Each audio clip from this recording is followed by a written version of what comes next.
Entramos en tiempo de entrevista esta semana en A Base de Bien, lo comentaba antes en el informativo y ya tengo la oportunidad de recibir aquí en el plató de televisión Torrevieja al obispo de Orihuela Alicante, José Ignacio Munilla. Muy buenas noches y bienvenido. Muy buenas noches. Es usted una persona que da mucho que hablar, pero hoy vamos a sumar también que es una persona de palabra, porque es obispo menos de un año en la práctica desde que toma posesión. El día 12 se va a cumplir ese primer aniversario, es la segunda entrevista que nos concede, la primera fue en el obispado, terminamos diciendo la siguiente será en casa y ha cumplido. Estamos cumpliendo, sí, señor.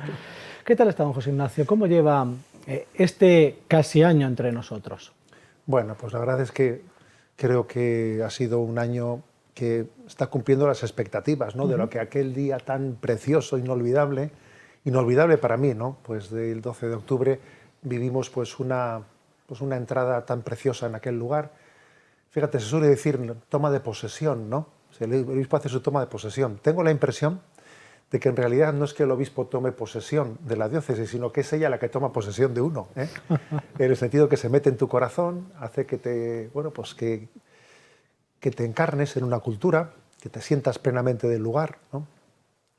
y que descubras, ¿no? Que vuelvas a nacer de nuevo. O sea, es verdad que la diócesis se toma posesión de ti y Dios te lleva a un lugar como este para mí tan novedoso, y puedo decir que ha sido un año de tomar contacto, de ir conociendo profundamente, de conocer a sus gentes, ver tanta gente buena, de verdad, tanta gente buena con la que se puede trabajar, que son estimulantes porque te estimulan, tiran de ti, desean que el obispo tire para adelante, ¿no? Entonces, bueno, puedo decir que ha sido un año que para mí pues, posiblemente ha marcado mi vida, ¿eh? No voy a decir que los anteriores no lo hayan marcado todo, pero sí es verdad, ¿no? Yo creo que hay un antes y un después en mi vida desde la llegada de esta diócesis, y solamente puedo darle gracias a Dios. El hecho de que haya un aniversario es para mí una oportunidad para que lo que aquel día 12 de febrero le dije al Señor, aquí estoy, pues vuelva a decirlo, ¿no? Y estoy encantado, estoy encantado y aquí estoy. Dicen que la que más ha sufrido este año es su agenda, porque vaya agenda la de Monseñor Munilla. En esta tierra podemos dar buena cuenta de ello. Ha estado presente en celebraciones en Orihuela, en Torrevieja, en Callosa. Yo creo que ha recorrido prácticamente gran parte de la comarca de la Vega Baja, y además en todas el obispo se ha convertido, permítame decirlo así, en uno más. Ha participado de la tradición de la gente, ha participado de la cultura de la gente, ha comprobado la riqueza de esta tierra en cuanto a religiosidad popular. Sí, voy a decir que ha sido todo muy intenso. Podría haber habido dos formas de organizarse, ¿no? Una quizás la de después del 12 de febrero decir, venga, vamos a hacer una programación de en qué orden vamos, por dónde, ¿no? Pues qué prioridades buscamos, ¿no? Pero yo creo que la fórmula que hemos elegido ha sido, a ver, estamos llegando con un curso ya iniciado, y aquí lo que procede es, en un primer momento, conocerse, encontrarse de una manera más informal, no tan organizada, no tan programada, respondiendo a las llamadas. Yo lo que he hecho este primer año ha sido responder a todas las llamadas, ¿no? Y entonces, bueno, creo que es una manera más fresca de conocerse. Obviamente tendrá que llegar también el momento en el que nos organicemos más, en el que hablemos de fechas de visitas pastorales y esas cosas, ¿no?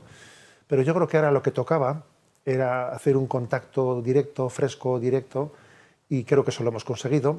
Yo creo que todavía por ahí hay alguna pedanía, algún lugar que me dicen que aquí no ha llegado, cuidado, que aquí no ha llegado. Pero bueno. ¿Qué nivel de exigencia, no? Pero bueno, da gusto también, ¿no? Ver que, pues que se espera que el pastor se haga presente. Ha sido un año inolvidable. Me voy a quedar con una imagen anecdótica de este año, don José Ignacio, y que así enlaza con la primera respuesta que me ha dado. Y es su felicitación de Navidad, de la primera Navidad como obispo de Orihuela Alicante, que además, con esa hermosa ilustración, evoca la entrada del obispo en una puerta de Orihuela convertida en un portal de Belén. Bueno, hay una joven que es una dibujante maravillosa, que es Pati Trigo, a la que tuve también la oportunidad de conocer durante este tiempo, ¿no? En un encuentro que hubo de catequistas en Murcia.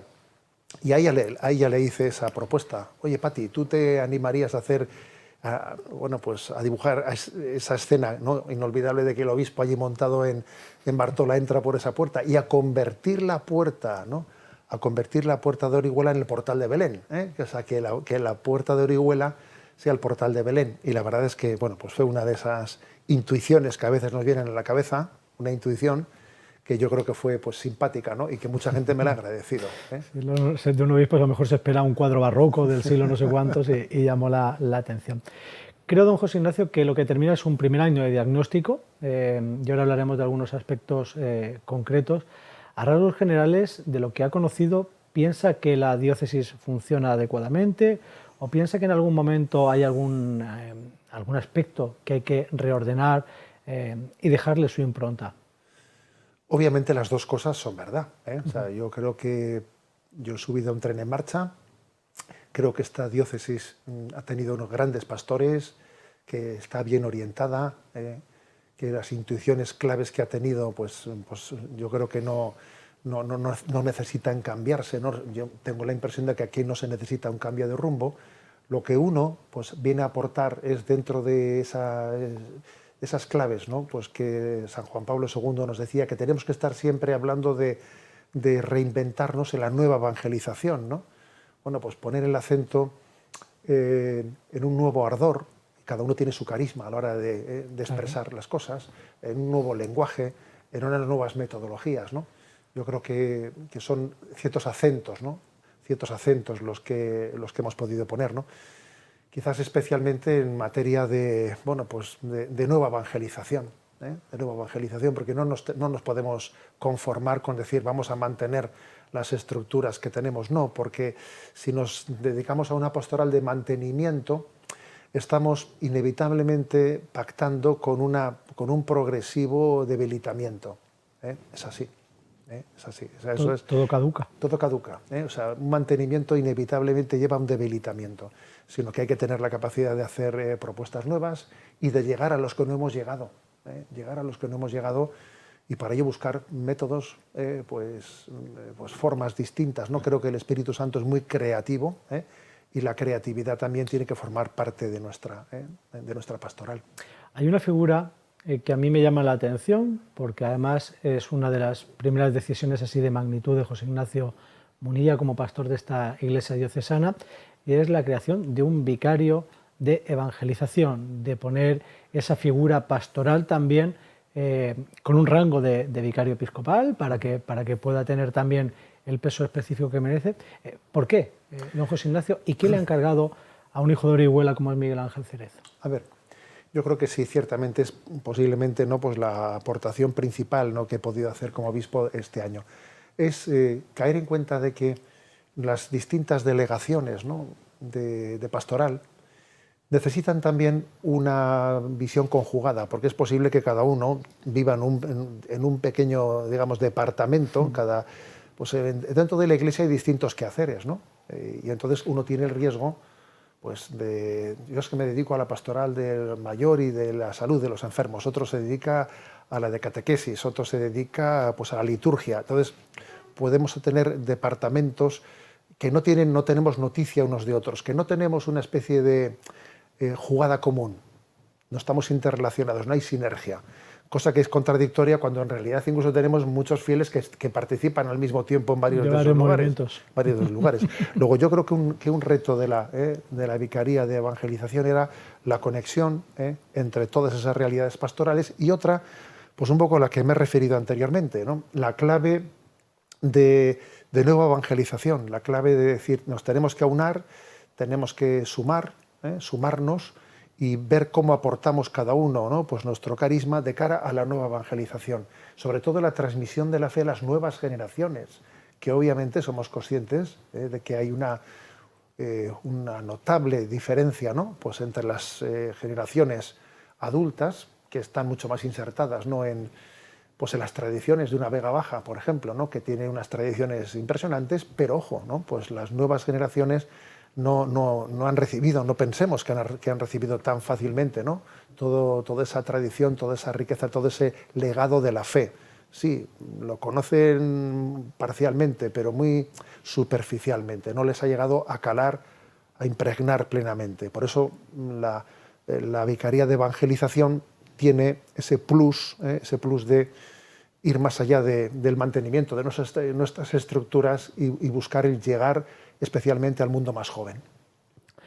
Y eso lo hacen poniendo yo creo que es una apuesta que podría resultar arriesgada, que es vamos a llevar a cabo un discernimiento y vamos a preguntarle a la diócesis en movimientos y también a título individual, todo aquel que lo ha querido ha podido expresarse en ese discernimiento, por dónde respira nuestra Iglesia diocesana, también en aras del nuevo plan diocesano de pastoral, y además se ha elaborado un documento, permítame decirlo así, sin maquillaje.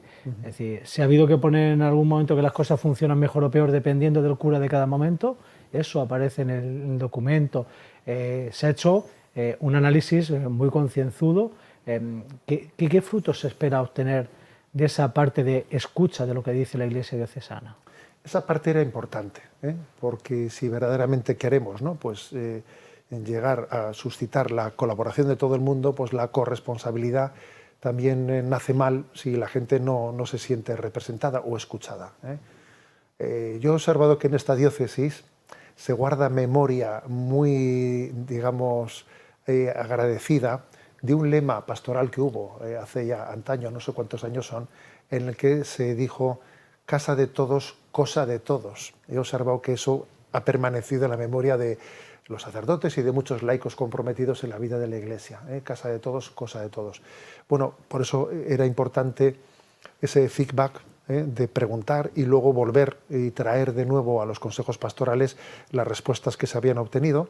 Y la verdad es que creo que tú has subrayado el que por supuesto no existe ningún tipo de censura a lo que nadie quiera decir, pero también yo voy a subrayar otra cosa, es que siendo eso así, a mí lo que me llama profundamente la atención es que hay una gran confluencia, porque podríamos estar en otro lugar en el que pues, las opiniones fuesen muy diversas y tendríamos que torear con otra situación. Pero es que aquí veo yo que, bueno, por la gracia de la vida eclesial, pues existe pues unas convicciones compartidas comunes muy grandes, un estimularse mutuamente, y eso obviamente está facilitando este proceso consultivo, ¿no?, que creo que va por buen ritmo y que, si Dios quiere, al finalizar este año se concluirá en una propuesta, en una presentación de lo que sería un plan pastoral para los próximos 5 años en la vida de la diócesis. ¿Qué papel para don José Ignacio Munilla deben tener los laicos? Hablábamos con Miguel Ángel Cerezo hace unos días en este mismo programa, precisamente de la necesidad de huir del clericalismo. La pregunta es, ¿qué podemos hacer los laicos, siendo conscientes de la realidad vocacional también? La mies es mucha y los obreros son pocos. No sé si nuestra diócesis está en un momento en el que los laicos deben asumir nuevas responsabilidades como ministros de la palabra, allá donde no lleguen los sacerdotes. ¿Cuál es el papel que el obispo diocesano vería, conociendo ya con este primer año de toma de contacto, para los laicos? Bueno, en primer lugar, antes que nada, yo creo que hay que subrayar la vocación específica que tiene el laico de hacerse presente en la vida pública. Y eso quizás es, porque claro, si nosotros nos recurriésemos a los laicos únicamente como tenemos dificultades de podernos organizar para que nos ayuden o para que se integren en la vida de la Iglesia, sería un recurso un tanto utilitarista, para entendernos. Y yo creo que hay que decir, a ver, cuidado. Que no nos aprovechemos solamente de ellos, ¿no? A ver, los laicos tienen una vocación específica a hacer presente, ¿no?, pues el reino de Dios en la vida pública.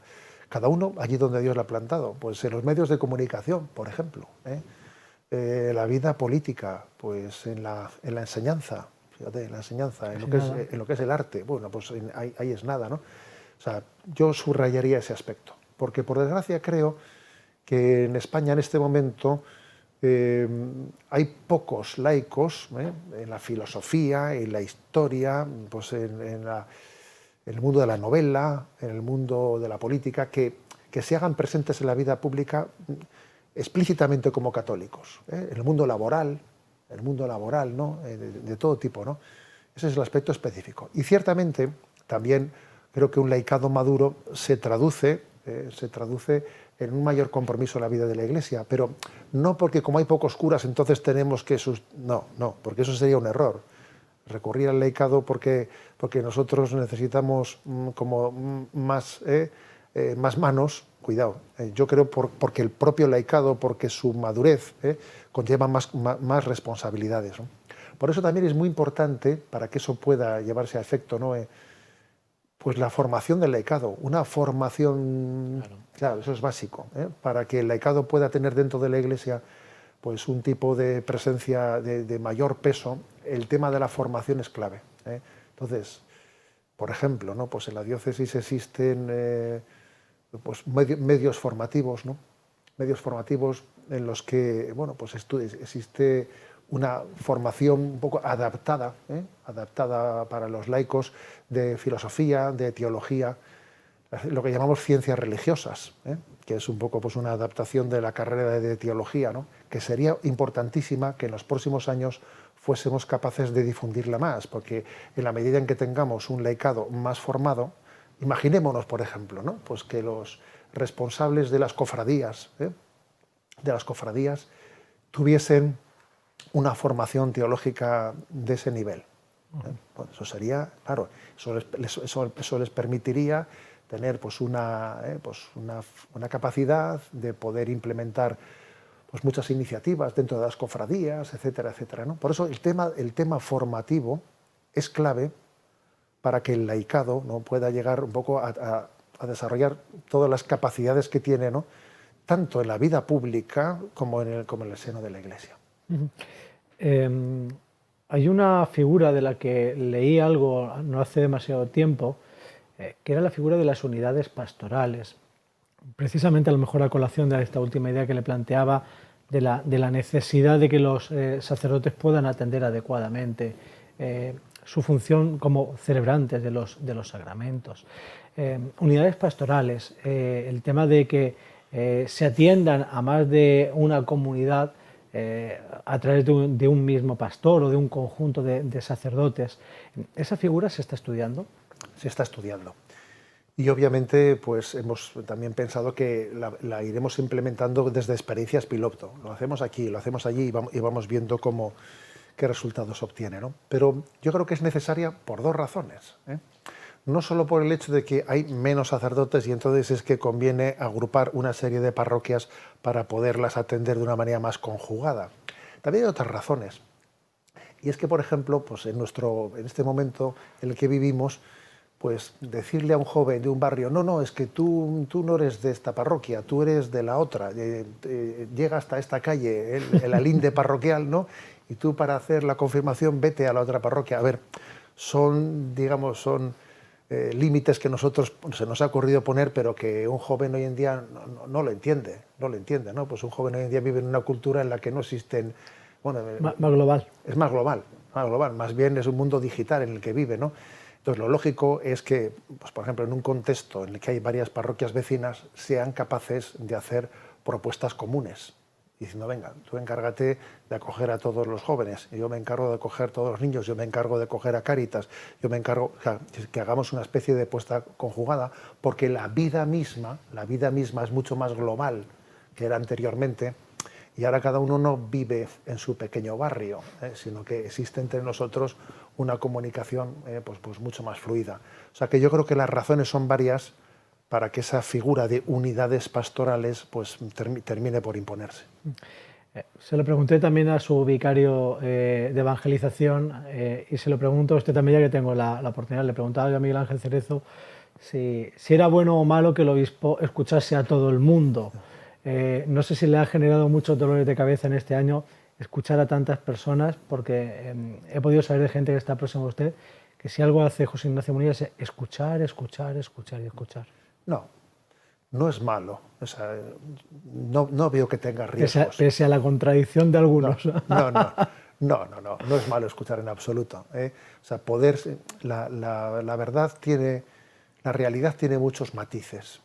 Y entonces es importante conocer todos los matices. Y además es importante conocer también cómo se vive subjetivamente las cosas, porque la realidad no es únicamente lo que objetivamente es, sino también subjetivamente cómo es percibida. Claro. Entonces este segundo aspecto es importante, ver cómo es percibida, pues para entender que con esto hay que tener paciencia, que con esto otro que igual hay que hacer también un esfuerzo de comunicación, porque este es obvio que no lo ha entendido bien. Entonces hay que conjugar, ¿no?, el que creemos en una objetividad, pero también hay que tener en cuenta la subjetividad de las personas. Por eso escucharlas pues es muy importante, ¿no?, para poder ayudar a que la comprensión de las cosas sea la adecuada. Voy a ponerle un aprieto de este año de análisis, por cerrar este bloque. Si me tuviera que decir 3 urgencias o 3 prioridades de nuestra Iglesia diocesana, ¿cuáles serían? A ver, la verdad es que obviamente, la primera que yo creo que ya te la he dicho, que es juventud. Juventud, la traslación de nuestro mensaje a la juventud, a las nuevas generaciones, a los niños también, a los niños, a los adolescentes, porque son en esas edades en las que comienza la crisis, ¿no? Luego, ese es un tema clave. Y al mismo tiempo con eso está unido la pastoral vocacional, porque obviamente ahí introducimos infancia, adolescencia, juventud, pastoral vocacional, el discernimiento de qué quiere Dios de mí, esa es una urgencia. La segunda yo diría, a ver, familia. La familia, porque está siendo de alguna manera la gran atacada en este desorden cultural que estamos viviendo, ¿no? Está siendo, pues yo creo que el gran objetivo a batir, por desgracia. Entonces yo creo que las familias necesitan encontrarse, estimularse, necesitamos suscitar grupos matrimoniales que se estimulen, que se ayuden mutuamente, ¿no?, y necesitamos pues ayudarles en sus crisis, ¿no? Eso que estamos insistiendo tanto, ¿no? El centro de orientación familiar, bueno, pues se ha ido desarrollando mucho. Te voy a contar que según venía para aquí en coche, me ha llegado un WhatsApp enviado por Elena, que es nuestra responsable, ¿no?, de los COF, en el que me decía los casos que han entrado esta semana en los COF por los que rezamos. Y allí venía un elenco, ¿no? Y decía, tantos matrimonios con hijos adolescentes al borde de un ataque de nervios, tantos matrimonios con niños que piden orientación. Creo que decía 14 matrimonios con mala relación que piden ayuda. 11 matrimonios. A mí me ha impresionado ver la cantidad de matrimonios que han entrado en una semana. Yo decía, no hubiese esperado yo un volumen así, que en una semana se te presenten 50, 60 familias pidiendo ayuda. Quiere decir que hay una gran necesidad. Yo creo que ese es un segundo bloque claro y contundente, ¿no? Y bueno, y por supuesto, yo no me olvidaría nunca de nuestro compromiso social. Nuestro compromiso social pues es continuo y permanente, ¿no? Y ahí está nuestra Cáritas, que creo que es un buque insignia, de estar siempre atentos, ¿no?, a cuáles son las situaciones de mayor pobreza social, y creo que autentifica el testimonio cristiano el que estemos atentos, ¿no?, a qué lugares son en los que la pobreza está incidiendo principalmente. Teniendo en cuenta una cosa, que yo creo que lo que hoy en día está generando más pobreza son también las adicciones. Hay muchísimas adicciones de juego.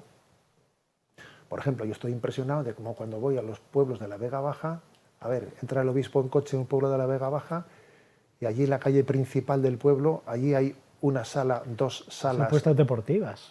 De apuestas, de salas de juego, por cierto, además en las esquinas principales de los pueblos. O sea, no son malos locales, ¿no? O sea, han alquilado o han comprado los locales principales de los pueblos. Ojo, eso es generador de una pobreza increíble, ¿no? El hecho de que tengamos tal pobreza, tal necesidad de apostar, y está generando una pobreza muy grande. De esto hablamos muy poco, pero es un indicio de cómo nuestra falta de madurez interior genera pobreza. El Dios fiel mantiene su alianza. La Conferencia Episcopal Española ha aprobado este documento, además hace muy poquitas fechas y muy poquitas también, que ha sido presentado en nuestra diócesis por Monseñor Argüello, anterior secretario general y portavoz de la conferencia, en el que me quedo con 2 palabras, que es la de militancia cristiana. Claro, la pregunta es la siguiente: ¿qué está pasando para que los obispos tengan que plantearse, hacer un llamamiento a la Iglesia, a los laicos, a los movimientos, a toda la Iglesia, yo creo en parte también a toda la sociedad, para reivindicar una militancia cristiana? ¿Qué está pasando en nuestra sociedad, en esta España nuestra, para que haya que elevar la voz a una reflexión de ese tipo? Bueno, yo creo que se ha ido poco a poco, ¿no?, desarrollando la crisis cultural y va de una manera tan acelerada que ya parece que no hay capacidad de reacción, ¿eh? O sea, porque se han ido concatenando tantas iniciativas, por ejemplo, en el mundo educativo, con los LOE, pues en otros ámbitos, ¿no?, que hace referencia a la familia, pues ahora de repente estamos con la ley trans, etcétera, ¿no? Todo este cúmulo del fondo, ¿no?, de ataques a lo que es el derecho educativo de las familias, bueno, pues la verdad es que se ha ido ya, sobre todo ya por el efecto de la pandemia, porque la pandemia también yo creo que generó unos hábitos en los que el movimiento reivindicativo, las respuestas reivindicativas se cercenaron y entonces de alguna manera pues todo ha sido implementado, como la ley de eutanasia y muchas cosas más, sin resistencia social. Y yo creo que eso, pues eso hace que era necesario una reflexión crítica que se hizo, se aprobó en la plenaria de noviembre pasado de la Conferencia Episcopal Española este documento y se ha comenzado pues, a difundir a partir del mes de enero, ¿no? Entonces, lo que queremos es suscitar capacidad crítica, capacidad de reflexión, que eso es la base de la militancia, porque para poder tener un criterio propio que se haga presente en la vida pública, tienes que tener criterio. Entonces, este documento lo que hace es poner, ¿no?, en manos del laicado, del conjunto de la vida de la Iglesia, una serie de reflexiones, una lectura ordenada de todo cuanto ha acontecido, pero viendo cómo todo está vinculado. No han sucedido muchas cosas desvinculadas, no, hay un hilo conductor en toda esta crisis, ¿eh? Hay un hilo conductor que tenemos que ser capaces de descubrir, el hombre. En el momento en que el hombre da la espalda, ¿no?, a sus raíces religiosas, él se desvincula, y el hombre desvinculado de Dios, bueno, pues tiende a desvincularse pues, de su familia, tiende a desvincularse de la sociedad, es una desvinculación progresiva. Al final el hombre se queda aislado, se queda atrapado en su soledad, que las tecnologías nos ayudan a ello. Y entonces un hombre desvinculado es muy fácilmente manipulable por las nuevas ideologías, ¿no? Porque uno necesita agarrarse a algo, tener referentes, ¿no? Si le desvinculas de su tradición, si le haces avergonzarse de su historia, sí, entonces, claro, pues ese hombre necesita un agarradero, y ese agarradero pues acaba siendo un pensamiento único, casi es como una especie de nueva antropología que se está,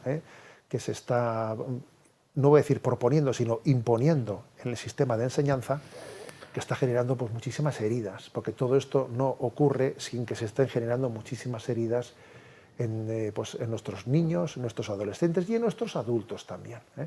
Por eso ese documento viene a ser como un instrumento para la reflexión y para decir, ha llegado el momento de que el laicado reaccione, de que tengamos una capacidad crítica y no únicamente reactiva, sino también constructiva. De ahí la militancia, de ahí la palabra militancia, porque la palabra militancia pues es todo lo contrario a la actitud pasiva, a la actitud pasiva en la sociedad y en la vida de la Iglesia.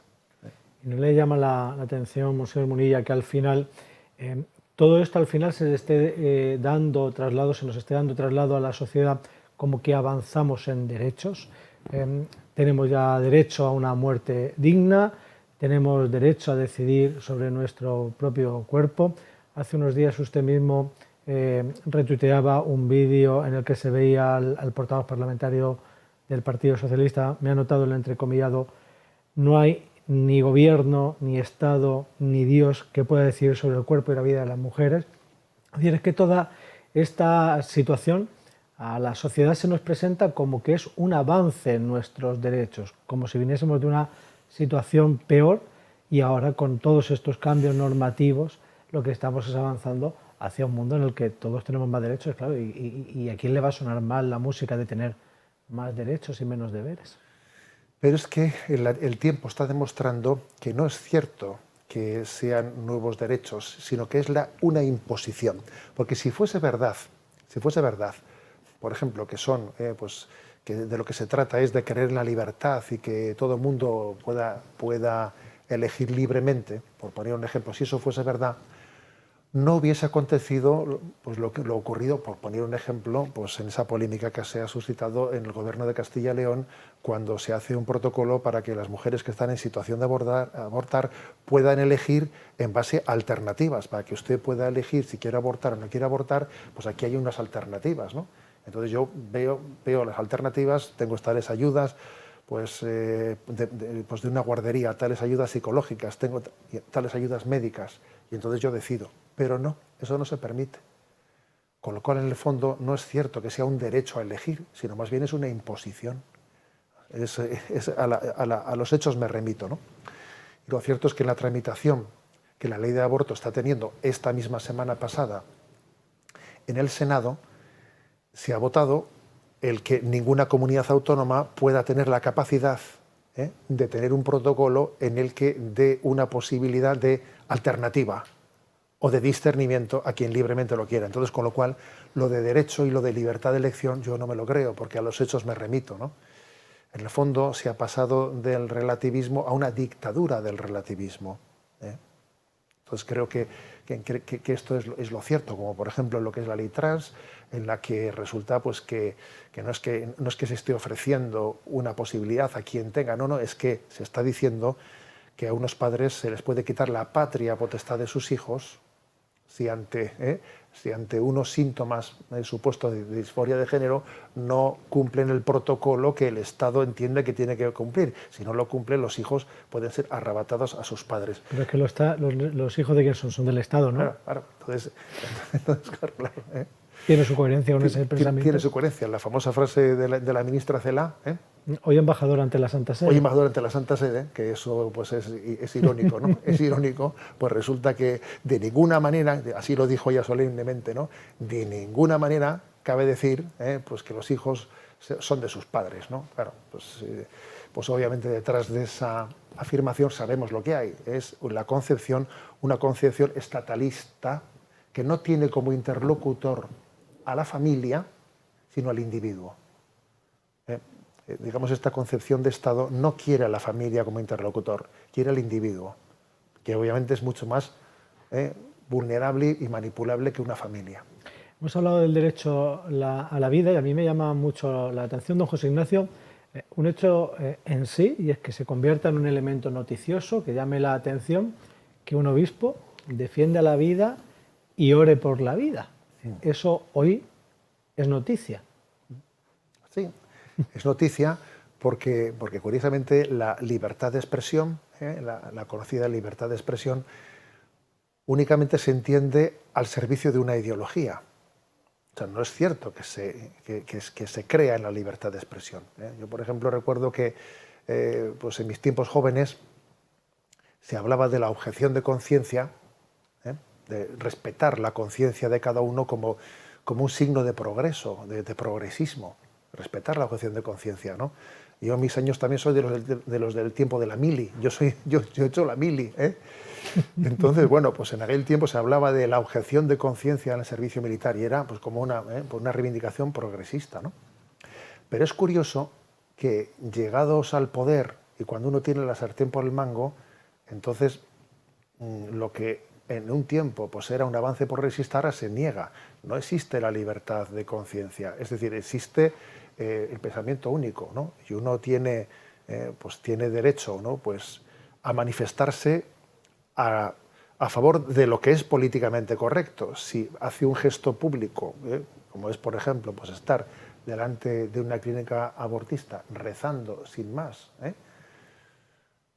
recordando que existe alternativa a la vida, pues entonces resulta que no existe derecho a la expresión, a la libertad de conciencia, ¿no? Yo insisto en que los hechos están demostrando que la invocación de la libertad no era más que una estrategia para llegar al poder. Y cuando hemos llegado al poder, pues entonces se ha acabado Se ha acabado esa invocación de la libertad de conciencia. Usted ha publicado en Twitter: la ética también debe regir en los pactos políticos. Habla un poquito también la cuestión de todo lo que está pasando a la hora de la formulación de un código penal a la carta, y sin embargo, pues a lo mejor llama la atención que esa acción de la que me hablaba antes, la de rezar delante de una clínica, pueda ser perseguida. Es un poco disonante. Es muy disonante porque obviamente lo que creo que es inmoral pues es que pues un gobierno reforme el Código Penal, o por ejemplo lo que es el delito de malversación de fondos, para conseguir que alguien que ha malversado fondos salga beneficiado y le apoye en el gobierno. Obviamente entiendo que es una reforma inmoral.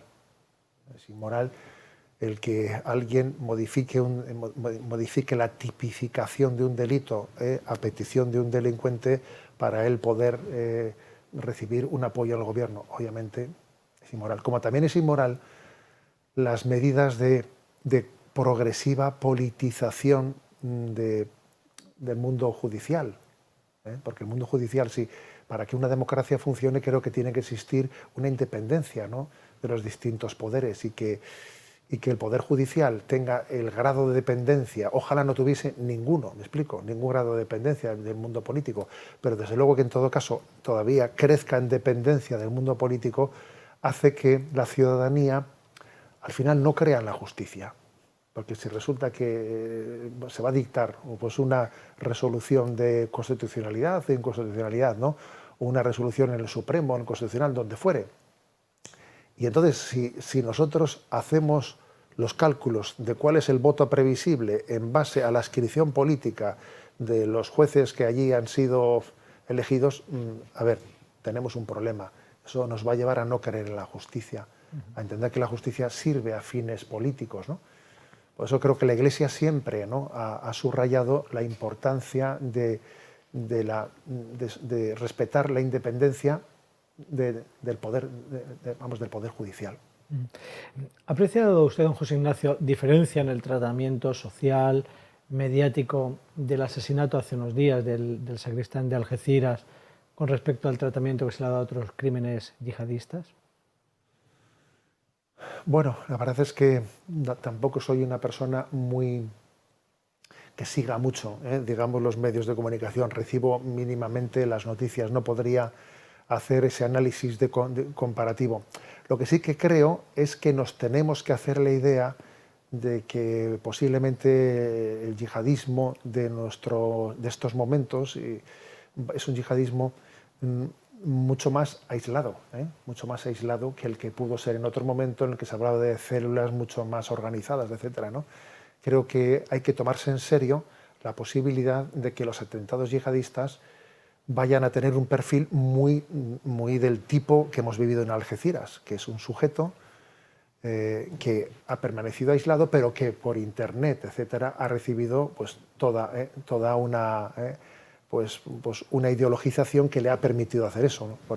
Y eso quizás ha sido lo que a uno les ha parecido que eso no tiene un perfil de terrorista como puede tener el de una célula, un comando organizado. Es que quizás en el tiempo en el que estamos, la palabra comando pues pertenezca a otra época. Creo que en este momento es más bien, ¿no?, la propia inserción en redes sociales la que permite que un sujeto, un individuo, se convierta en terrorista.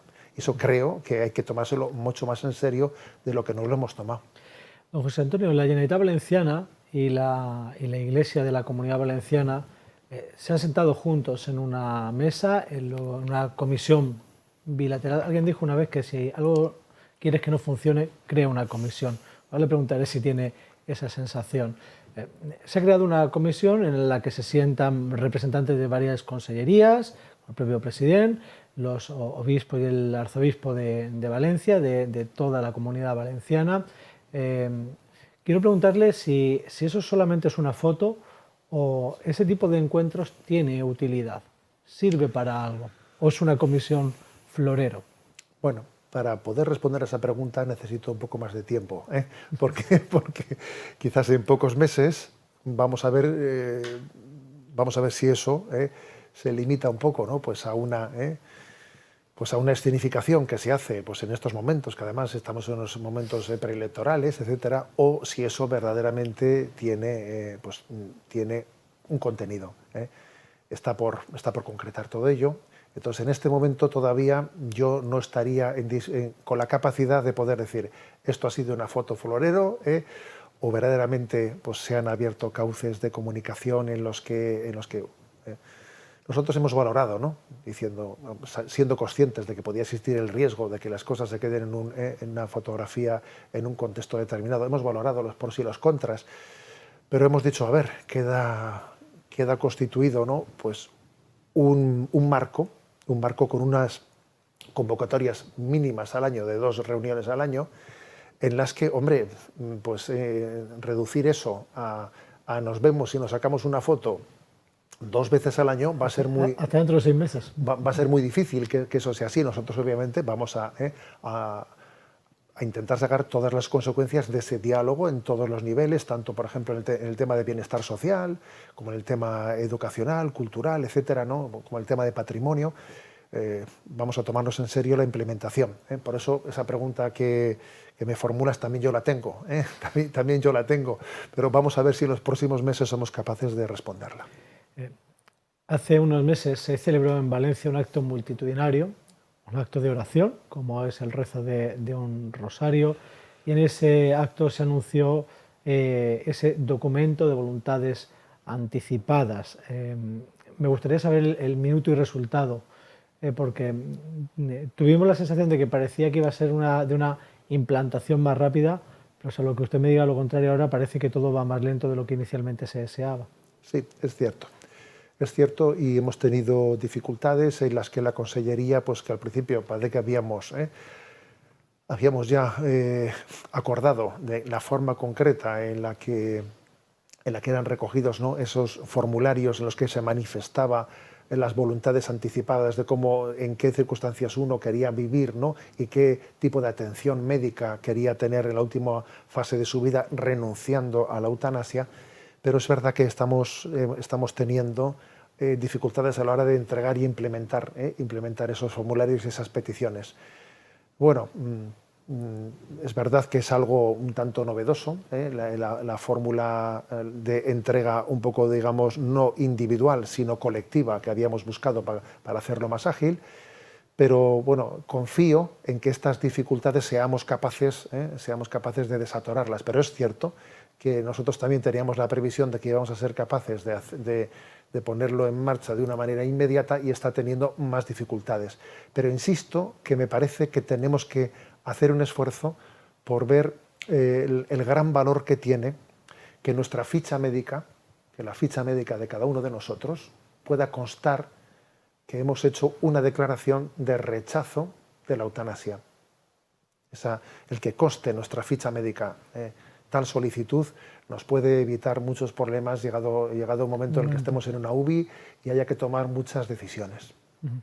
Estamos llegando al final de esta conversación y quiero poner sobre la mesa 2 cuestiones que afectan no a nuestra Iglesia particular, sino a la Iglesia universal.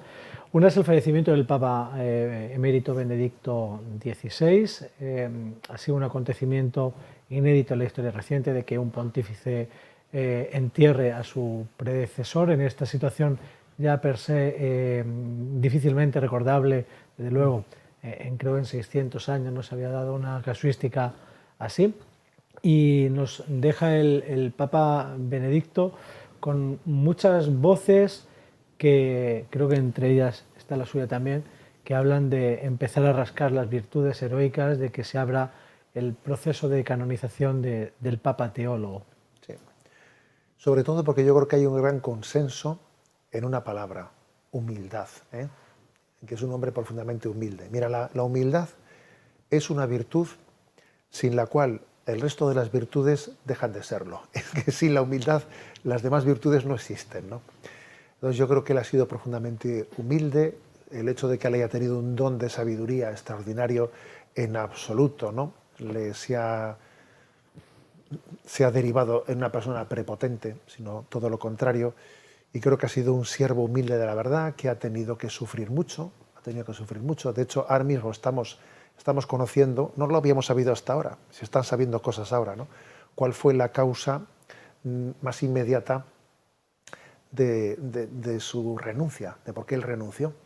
Estamos sabiendo de que él, después de la Jornada Mundial de la Juventud en Colonia, comenzó a padecer un insomnio crónico que no pudo ser, digamos, pues, tratado con somníferos, no pudo ser tratado.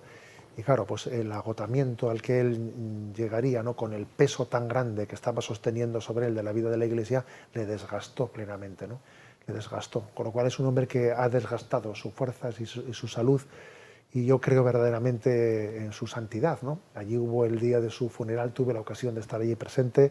Fuimos un grupito pequeño, pero un grupito de diocesanos, y allí se escucharon, ¿no?, pues, gritos después del funeral de santo súbito, ¿no?, como se escucharon en el funeral de San Juan Pablo II, ¿no? Entonces yo personalmente ya me encomiendo a él, ¿eh? Yo he rezado por él, pero yo ya he empezado a encomendarme a él y a pedirle algunas cosas. Fíjese, esta situación de los dos pontífices, sobre todo en los últimos tiempos, ha dejado una imagen que probablemente no sea la más grata de la Iglesia, digamos que es la de dos facciones, de algunos que se hacen llamar conservadores y otros progresistas.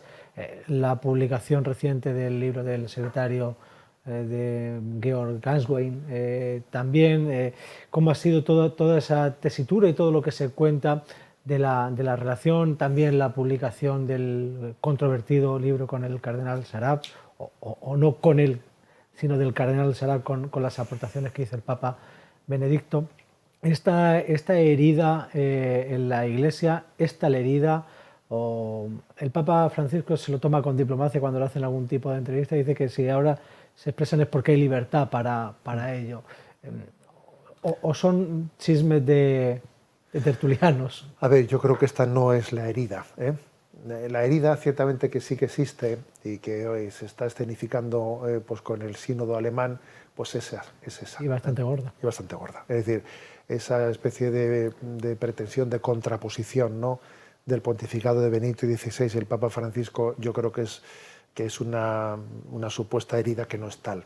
Yo creo que la verdadera herida es la que se está aconteciendo, la que se está visualizando en torno a ese sínodo alemán, que tiene un riesgo obviamente de que nos contamine al resto de la Iglesia, porque supone, pues, unir asumiendo, pues, todos los postulados digamos, de la mundanidad, ¿no?, de lo políticamente correcto, haciendo de la Iglesia de alguna manera un lugar pues, en el que se asuman todos los postulados del tiempo presente, ¿no?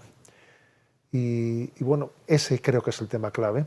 Ese es el tema clave. Y bueno, la verdad es que yo me imagino que el Papa está sufriendo porque es un tema serio, porque la propia, digamos, los propios responsables del sínodo alemán pues han manifestado un no acatamiento a las disposiciones tomadas por el Santo Padre, y tenemos que rezar por ello, rezar por la unidad de la Iglesia, porque está siendo también atacada, porque tenemos también un problema interno serio como es este que estamos comentando. La otra gran cuestión de la Iglesia Universal pone rumbo a la vecina Lisboa, esa Jornada Mundial de la Juventud. Después del parón de la pandemia vuelve ese gran acontecimiento de fe. Yo creo que todos los que hemos tenido oportunidad de participar en una JMJ ve que esto de ser joven y creyente no es algo reservado solo para bichos raros, sino que hay muchos miles, millones de personas en el mundo en la misma circunstancia. ¿Cómo está nuestra Iglesia diocesana preparándose para esa JMJ 2023? Bueno, estamos volcados en ello, y voy a decir que ya voy a distintos lugares a los que voy pues para celebrar distintas cuestiones. Cuando voy a entrar al templo ya me estoy encontrando con grupos de jóvenes que allí a todos los que entran al templo, obispo incluido, nos venden pues que si pues alguna pulsera para ir financiando el coste del viaje. Ya veo que hay grupos de jóvenes que se van organizando para intentar, ¿no?, sacar también, pues, vamos, la verdad es que el coste de la... Lo tenemos más fácil que el que tenga que venir de Estados Unidos, sí, en esta ocasión. El coste nuestro, pues la verdad es que comparando con los que vienen de fuera, pues es económico. Pero obviamente me parece muy bien que los jóvenes se lo ocurren, como dicen ellos, ¿no?, que se lo ocurren pues para intentar... Sí, me parece que se ha puesto en marcha ese proceso, pero la verdad es que yo haría un llamamiento a todos los que están escuchando este programa para que a nuestros jóvenes, a los que tenemos en nuestra familia, a nuestro alrededor, les preguntemos, oye, ¿tú te has puesto en contacto, tienes conciencia de que se está ya organizando la asistencia a la Jornada Mundial de la Juventud?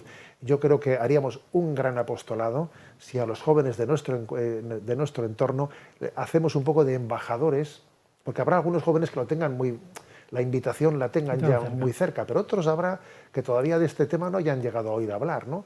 Yo invito a la audiencia, ¿no?, que nos está escuchando a que hagamos de embajadores ante adolescentes y jóvenes, pues para la asistencia a esa Jornada Mundial de la Juventud, que les puede hacer un bien inmenso en su alma, ¿no? Respirar la catolicidad, ¿no?, y desacomplejarse un poco del momento que vivimos. José Ignacio Munilla Aguirre, eskerrik asko. Es un placer haber tenido esta nueva conversación con usted, actualizando la primera colación pues, del primer aniversario que se va a cumplir el próximo día 12 de febrero de su entrada en esta iglesia que peregrina en Orihuela, Alicante. Ha sido un placer y dejamos ya la invitación cursada, ya nos jugaremos moneda al aire si en un sitio o en otro, pero ha sido no hay dos sin tres, no hay dos sin tres. Gracias por esta actualización y por este comentario del momento que vive nuestra iglesia particular. Muchísimas gracias. A todos ustedes, señoras y señores, ha sido también un placer por nuestra parte. Gracias por su atención y hasta la semana que viene.